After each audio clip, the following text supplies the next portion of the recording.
खुलुमबाय स्टुडियो आं रबिन बसुमतारी आरो बे समाव कक्राझारनि सालाकाथिनिफ्राय मोनसे दुंहाव रादाब थारैनो मोनसेनि उनाव मोनसे मा जानो हमदों बिटिसि ओनसोलाव कक्राझारनि सालाकाथि थामथि खोन्दो नयासरा गामियाव दुंहाव थासारि दिनै फुंनि समाव हिन्दु सुबुंनि न'आव मोसौ बेदर मोननायनि सायाव दुंहाव थासारि कक्राझारनि सालाकाथियाव किटिस बर्मन मुंनि हिन्दु सुबुंनि सिथ्लायाव सन्देह गोनां मोसौ बेदर मोननायनि उनाव गामियाव दुंहाव थासारि सोमजिदों जाथायनि सायाव बिथा खालामना जायगानि रायजोफोरा रागा जोंना हिन्दु सुबुंनि न'आव मोसौ बेदर गारना गालांनायनि सायाव गोख्रों अजद दिखांदों रागा जोंनाय रायजोफोरा हिन्दु सुबुंनि सिथ्लायाव आयेन बेरेखा मोसौ बेदर गारना गालांनायाव लोब्बा थानाय दायनिगिरिफोरखौ हमनो दाबि खालामो आरो थासारिखौ गोख्रों खालामना बायदि स्लगान होयो रागा जोंनाय रायजोफोरा जाथायथिलियाव होंगो दोंगो आरो दुंहाव थासारिखौ दबथायो कक्राझार पुलिसा जाथायजों लोब्बा थानाय 4 हौवा आरो 3 आइजो गासै 7 दायनिगिरि सुबुंखौ खायो पुलिसा लोगोसे जाथायनि सायाव सोंनाय फिननाय सोलिगासिनो दं होनना मिथिनो मोननाय जादों आरो मख'नो गोनांदि नखरसे हाबानि ओंखाम जानायनिफ्राय मासे सैमाया मोसौ बेदरखौ किटिस बर्मन मुंनि सिथ्लायाव गारहैदों होनना बे समाव मिथिनो मोननाय जादों खौरां मोननाय लोगो लोगो इएम देरहासार बसुमतारिया सुराद लाहैयो आरो दायनिगिरिखौ खानो बिथोन होयो नयासारा फार्टसिट মফিজুল মণ্ডল নামৰ ঘৰত তেওঁৰ নিজৰ ভাগিনাৰ বিয়া পৰ্বণ আজি ৰাতিত আছিলে বিয়াটো যোৱাৰ পিছত এটা গো মাংস লৈ পেলাই অলপ এটা আতংক সৃষ্টি হৈছিল আৰু যিটো গো মাংস লৈ পেলাই যিটো এটা অঞ্চলত অলপ উত্তপ্ত পৰিস্থিতি হৈছিল ইতিমধ্যে শান্ত হৈ গৈছে এইটো এই অঞ্চলৰ ৰাইজে সকলোৱে বুজিব পাৰিছে এইটো এটা ধৰ্ম লৈ পেলাই এইটো বা ৰাজনীতিক বা নিৰ্বাচনৰ লগত জড়িত থকা এটা ঘটনা নহয় এইটো এটা অজ্ঞানহীন অখাণ্ডহীন এটা ঘটনা এইটো হ'ব নালাগছিল আৰু এই ঘটনাত মানে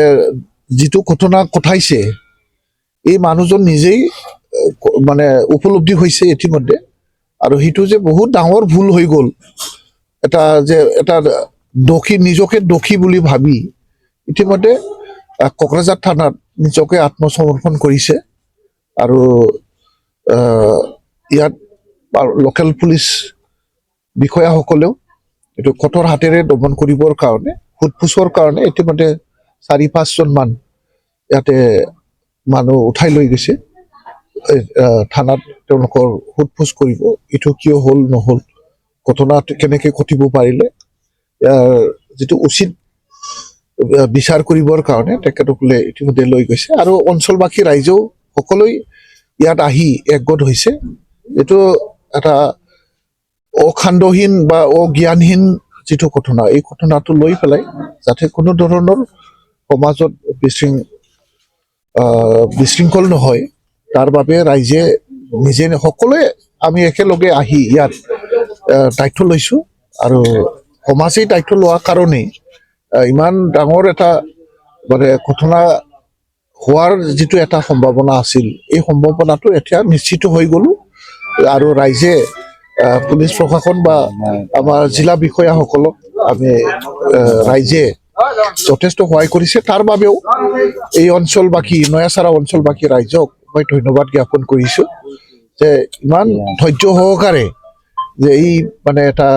মানে অখাণ্ডহীন যিটো ঘটনা এই ঘটনাটো মানে আমাৰ মাজত বুজা পৰা কৰি পেলাই আইনৰ ওচৰত আইনক বিশ্বাস কৰি আইনৰ হাতেৰে ইয়াৰ সমাধানটো বিচৰাৰ বাবে আমি এই অঞ্চলবাসী ৰাইজে ধন্যবাদৰ পাত্ৰ আৰু এই সিচুৱেশ্যনটো নৰ্মেল আছে বাকী কি হৈছে আমি এনকুৱাৰী কৰি আছোঁ গোটেইখিনি আৰু কিবা ফাৰ্ডাৰ ডেভেলপমেণ্ট হ'লে জনাম কিন্তু বৰ্তমান সিচুৱেশ্যন নৰ্মেল আছে যিগৰাকী ঘৰত গো মাংসৰ উদ্ধাৰ হোৱা বুলি অভিযোগ উঠিছে সেইটো প্ৰকৃত নাই আমি এনকুৱাৰী কৰি আছোঁ জনালৈ কিবা ডেভেলপমেণ্ট থাকিলে আপোনালোকক জনাই কৈ দিম প্ৰকৃত ঘটনা হৈছে মানে আমাৰে ঘৰ মানে মই ৰাতিপুৱা মোৰ মায়ে মাতি আছে মোৰ মাইকীয়ে মানে ঘৰ লেপিব ঘৰ লেপাৰ সময়তে এটা দুৱাৰতে সৰু এটা গাঁত খুন্দি আধা পোতা আছিলে আৰু এনেকুৱা এটা টুকুৰা মানে পুতি থৈছিলে সিহঁতে সন্দেহ কৰিছে এইটো বেয়া বস্তু কোনোবাই পুতি থৈছে নেকি তাৰপিছত পোতাৰ পিছত মই চালোঁ মোক মাতি আছে। মই অহাৰ পিছত চালোঁ যে এনেকুৱা এটা টুকুৰা। তাৰপিছত মই ভাবিলোঁ কিহৰ বা টুকুৰা, মই গম নাপালোঁ। তাৰ সেইটো টুকুৰা পেলাই দিলোঁ। পেলাই দিয়াৰ পিছত তাত এটা বস্তা পাৰা আছিলে, সেই বস্তাটো পেলাই দিবলৈ গৈছোঁ। য'ত পেলাই দিবলৈ গৈছোঁ তাতে মানে গৰুৰ এটা কাণ আছিলে আৰু ইমানখিনি এটা ছাল আছিলে। গৰুৰ ছালটো তাত পেলাই থৈ আহিছে। এই গৰুৰ ছাল আৰু কাণটো ক'ৰ পৰা আহিলে? এইটো ইহঁতে মানে মফিজৰ ঘৰত কালি বিয়া হৈছিলে। বিয়া হোৱাৰ পিছত মই ইহঁতক সুধিলোঁ, সন্দেহ কৰিলোঁ ইহঁতে খাব পাৰে। তাৰপিছত ইহঁতক সুধি মফিজক মই মাতি লৈ গ'লোঁ। লৈ যোৱাৰ পিছত মানে সি দেখিলে, ইয়াক সুধিলোঁ তহঁতে পেলাই থৈছোঁ নেকি? সি ক'লে মই থোৱা নাই, কোনোবা থৈছে নাজানো। তাৰপিছত সি দেখাৰ লগে লগে বস্তুটো লৈ মানে দৌৰি মানে জংঘলেদি পলাই গ'ল। সেইখিনিয়ে মই তাৰপিছত দেখাৰ পিছত মই যেতিয়া গুচি গ'ল, তাৰপিছত মই পুলিচক ফোন কৰিলোঁ। 100 নম্বৰ ডায়েল কৰি পুলিচক ফোন কৰিলোঁ, ছাৰ আমাৰ ঘৰত এনেকুৱা গৰুৰ মাংস মানে পেলাই থৈ গৈছে, ছাৰ এইটো কেনেকুৱা কথা, সেইটো মানে আপোনালোক আহি অকণমান তদন্ত কৰক। তদন্তৰ কাৰণে মই পুলিচক মাতিছোঁ আৰু তেতিয়া পুলিচ আহিছে।